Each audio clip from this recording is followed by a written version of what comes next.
তোমরা হয়তো এতক্ষণে জেনে গিয়েছো দিদা আজকে বানাচ্ছে সুজির দুধ পুলি। তো চলো দেখতে থাকো।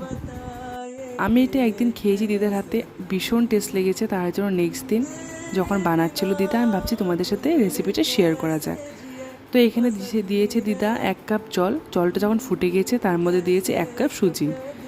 সুজি আর জলটাকে ভালো করে মিক্স করার পর সুজি যখন আঠা আঠা হয়ে আসবে, ওখানে আমাদের দিতে হবে 1 চামচের মতন ময়দা। ময়দাটাকে দিয়ে ভালো করে কাই করে নিতে হবে।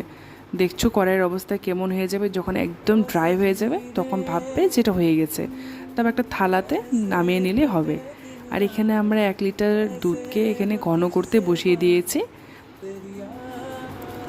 তারপর আমরা সুজির যেটা মিশ্রণটাকে ভালো করে হাত দিয়ে মেখে নিতে হবে।